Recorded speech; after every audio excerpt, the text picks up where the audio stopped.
Welcome to 123 Minimize with Jody and Linnea, the podcast where we discuss easy minimalism for busy moms. Whether you're a new mom in need of practical decluttering tips or an experienced parent seeking simplified routines, you've come to the right place. I'm Jody, wife and full-time working mom of 4. In 2017, I founded the Minimalist Mom Facebook group, now with over 270,000 members. My passion is creating a simple, healthy, and happy home where my family can thrive. I'm Linnea, a homeschooling mom of 4. In 2021, my family and I sold our house, downsized to a 36-foot travel trailer RV, and embraced minimalism. Living with less has been liberating, and I'm thrilled to share tips and experiences to help you simplify your life. Whether you're sitting down, getting stuff done, or lacing up your walking shoes, welcome to the 123 Minimize podcast. In today's episode, we'll be talking about minimalism and your partner, so stay tuned for some insights and thought-provoking discussion. I have noticed in our Facebook group, there are a lot of people who ask, what can I do to get my spouse on board? I think a lot of people are trying to become a minimalist, but their family doesn't quite understand yet. And they're trying to understand the best way to help their family come along on the journey with them. Yeah. So I think getting your spouse or your partner on board is probably a different topic than the whole extended family too, right? So kids, parents, aunts and uncles, siblings, right? So let's start with your partner. Yeah. So when I first got into minimalism, I had watched a documentary on YouTube. It wasn't the big documentary. I don't think that was out yet. It was something else that I haven't been able to find many years later. And it was pretty extreme minimalism, an individual person maybe living with 20 things. And I was intrigued by it because it just seemed like their life was more simple and they had more time to do what they wanted to do. So then I got some books from the library on the topic, and they related more towards moms. So the first thing I did was did my own research and tried to visualize that for me. So really just worried about me. Mm-hmm. Right. And I started implementing it in my own life, my own clothes, my own clutter, my own things on my nightstand, my own toiletries, my own books. Right. And I really lived in that zone of not really touching other people's stuff and not really tearing my whole house apart. I kind of stayed on my own page or in my own lane or whatever you want to. Sure. Then when I started seeing a lot of benefits, I would tell my spouse, wow, it was so easy to put my laundry away today. Or look, my nightstand is empty. I don't have just stuff falling off of it all the time. Yeah. Or look, my shoes. I only have in my closet the shoes that I wear. And I live in a 4-season area. So you do have boots, winter shoes, flip-flops. You have it all and you use it all. So there are limits. You can't just usually have one pair of shoes. It's not going to work here, Mm-hmm. Then I asked him to watch a documentary with me. And that one, I think, was maybe it was the minimalist one, the famous guys. So he found it intriguing. I wouldn't say that he would call himself a minimalist today, but he is also not a maximalist. So somewhere in between, and it's not something that we argue about. He definitely sees the benefit, and especially sees the benefit of cleaning, how quickly we can clean the entire house. Before, it used to be, oh, we have somebody coming over on Saturday, and by Wednesday I was already starting the process of cleaning, and it was just so much. Yeah. And now we can be like, oh, they're going to be here an hour, everybody pick up. And it's just that. It's not a ton of stuff to put away. It's mostly, tidying up and then, vacuuming, sweeping, mopping, versus having to put stuff away for a whole entire day. So that's how I got into it, is slowly and dealing with my own self first. Yeah. How about you? Yeah, well, I think in a way, ours was similar, just because, as you know, my family and I live in a 36-foot travel trailer and travel the country. There's 6 of us. But for years before we made the switch, we were researching this lifestyle and, watching videos of other people doing it. And it was a dream of ours to do.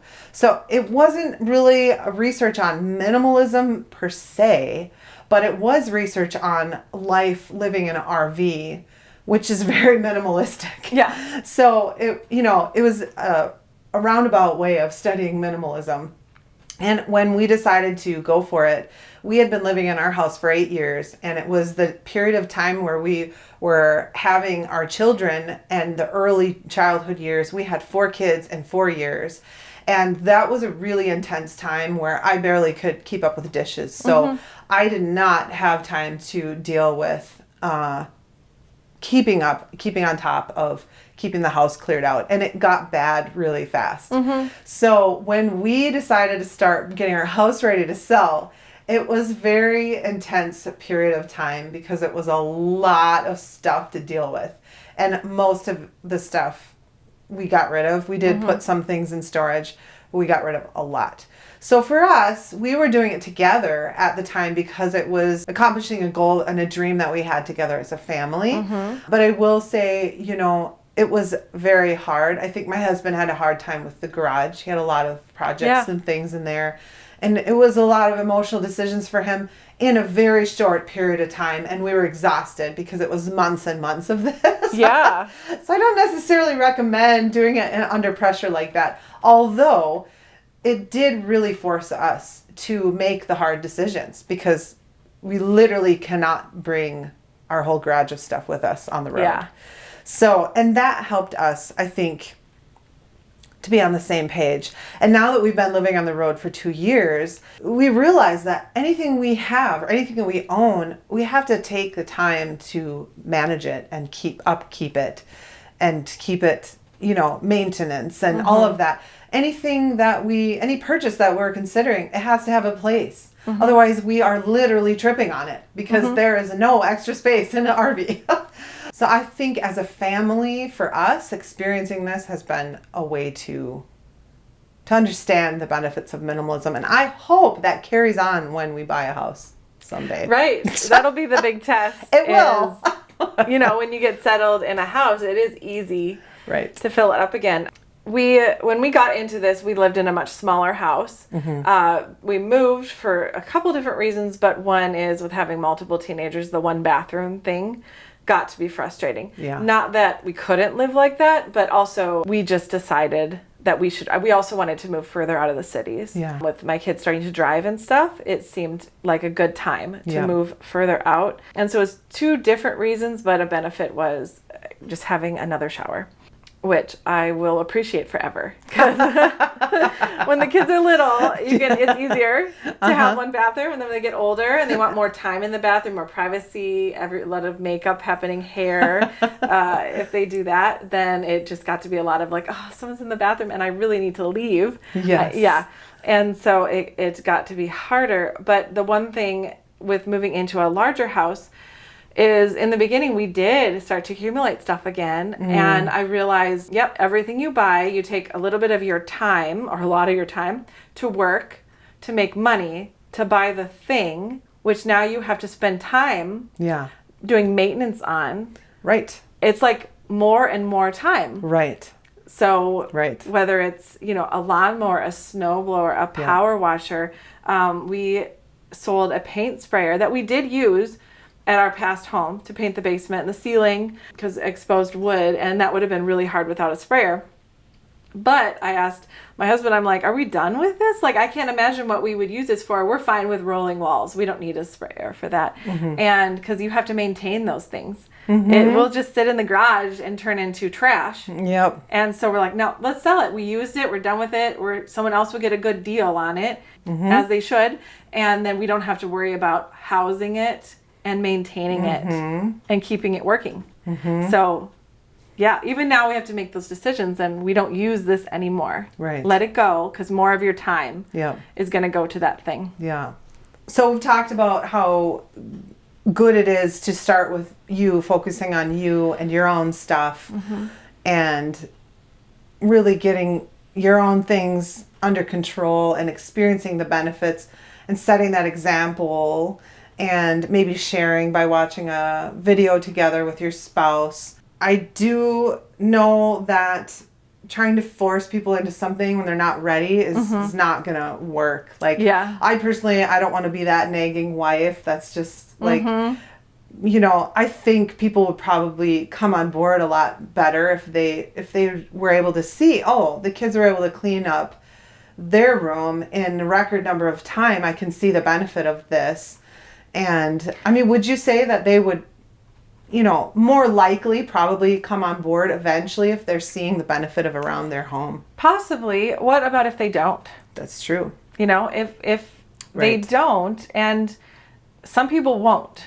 Some people won't for various reasons, whether they have hoarding tendencies or they don't see the point of it, or they're fine with giving more of their time to maintaining a bunch of stuff. They don't want to go and rent it. They want to just buy, and then maintain. Maybe they're okay with that. Can you still be a minimalist if some people in your home are not on board?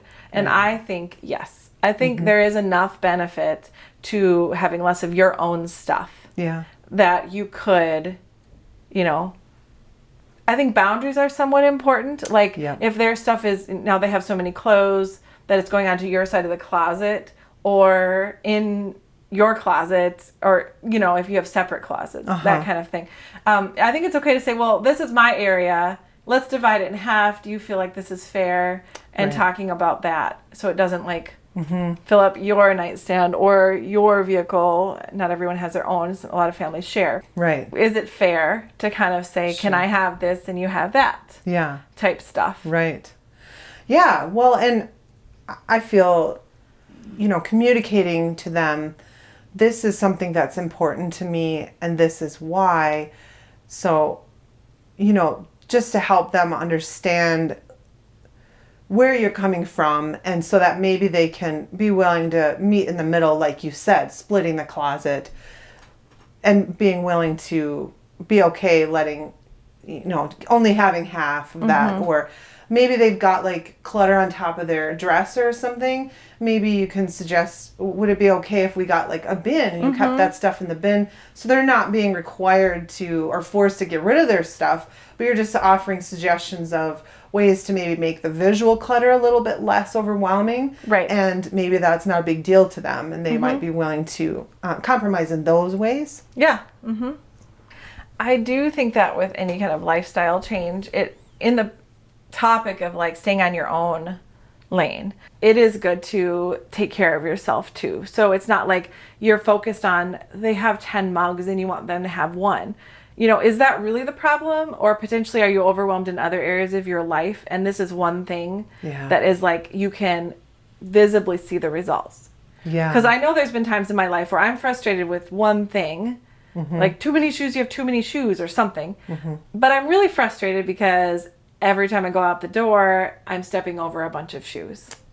Right? And so really getting to, is it that they have too many or that there's so many at the door all year, instead of out of season shoes being in the closet and in season shoes being at the door. Right? So I, you know, like to tell myself, you can't control other people. You can only control yourself. That's right. And so some of that you need to think about why it's bothering you so much.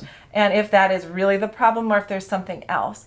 Or maybe, I mean, for me, sometimes I need a nap and a snack. And I'm better, you know, and then I can actually communicate better or say like, oh, it means so much to me when you do this, or I love when this surface is clean. I just feel like I can breathe. And really talking about how you benefit from it and how it makes you feel like loved or cherished when these other things, you know, instead of being like, you need to do that.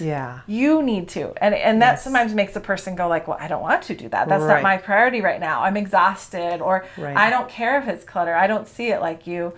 But, you know, having that kind of self-care, I think is important in any kind of process. You know, taking a minute for yourself. And also gratefulness, I think, is an important part of this journey. So even when I was getting rid of stuff, if it was an emotional decision, and I've worked through this with other people, helping them, you know, minimize stuff in their home, I would, you know, maybe they have something from their childhood, but they don't want it, they don't need it, but they just feel guilty about it. So sometimes with spouses, it is helping them decide why they need something. Sure. And then here's an example. My husband had this clay sculpture face that he made in school as a kid. And it was this goofy face. And every time the kids and I would ask him about it or look at it, we would all laugh because it was this goofiest face. I don't know how old he was, 5th grade or something when he made it. So I said, okay, if we find it funny, we have to display it. So I put it on a shelf as a decoration, this ugly thing. But we looked at it and we would laugh, right? And so that's our rule. Like if it has no purpose, like it's not a pot or a spoon, not a shirt, then you should really display it and enjoy it, or thank it for its service of making you laugh and letting it go. Yeah. You know, taking it and being like, oh, this was a good thing for a time, or this brings a memory, but I'm done with it, let it go. And so, we displayed that thing and laughed at it. And, so it's just interesting when you're going through all this stuff, that there's having kind of a lighthearted humor to it and asking yourself those questions can make it, I think, more engaging to get your partner or spouse engaged with the process, instead of like, I don't want to do that. Right. Leave it. It's not bothering me that it's in a bin or a box or taking up half of the garage. Yeah. I'm not worried about it. Right. You know? Yeah, changing that. I love that. Flipping the script, like instead of being this accusatory or like bossing or like trying to tell them, you need to do this, but just changing it around and filtering it through your perspective. And like you said, how happy it makes you feel when the counter is clear, and turning it into a compliment or a thank you for cleaning that counter off. That's great. I mean, people are going to respond a lot more to positive feedback like that, rather than like accusatory bossing around where they feel like they're being pressured to do something they don't want to do. Right. And other tips that I've come across is like, don't, bring it up at 10 o'clock at night when you're both tired. Right. I'm going to throw away everything in the closet at 10 o'clock at night. Probably not a good time for anybody to crack into that. So either set aside some time, or if maybe they don't want to participate and you can do it by yourself. Yeah. If they're okay with that, hey, can I clean out your closet? Or hey, can I turn all your hangers backwards, and then whatever you don't use in the next 3 months we get rid of? Right. Like those kind of more passive minimalism. Or maybe let's say you open up your silverware drawer and you have a ton of silverware, and you ask your partner, can we get rid of this? And they're like, well, I don't want to, and here's why.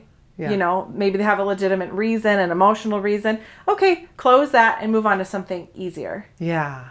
And kind of like work up your minimalism muscle of that, so you don't get decision fatigue. Right. Take it in smaller steps. Yep. I think it's important to just stay respectful. Yeah. Because, you don't want to start throwing away things that aren't yours and having the other person feel violated or, crossing boundaries that you shouldn't. And it's totally okay to have a I'm not sure bin. I would do that. I mean, some people like get it out of the house, get it gone, but I don't want people to have regret. So I think it's taking a basket or a box and throwing it in the garage, if you have that, or in a furnace room, utility closet, somewhere where you're not tripping over it. And this is your stuff where I'm pretty sure I want to get rid of it, but I'm not totally sure. Leave it there for a month. If you didn't come back to it and needing something, then go. Then take it. Sometimes I've done that and not even opened the box, because I didn't need any of that stuff. Right. But maybe I was on the fence about it for various reasons. Yeah. And so it's okay to have that slower process when you're starting out, because sometimes people will have that, well, what if I need it? Yeah.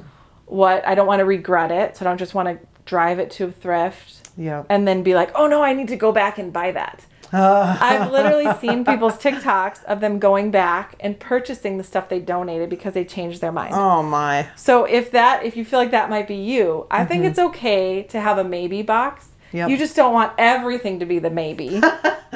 Yeah. There's definitely stuff there where you're like, okay, that's done. Yeah. That is not a problem while you kind of build that minimalism muscle. Yeah. Yep. Love that.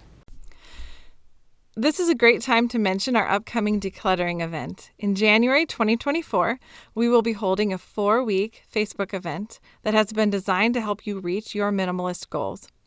We will provide you with all the tools and the structure that you need to be successful. In this event, you'll receive an over 70-page workbook, a private Facebook group for connection and accountability. We'll also provide you with guidance through daily tasks, tips, prizes, and coaching. Registration is now open at our website, and we would love to have you join us.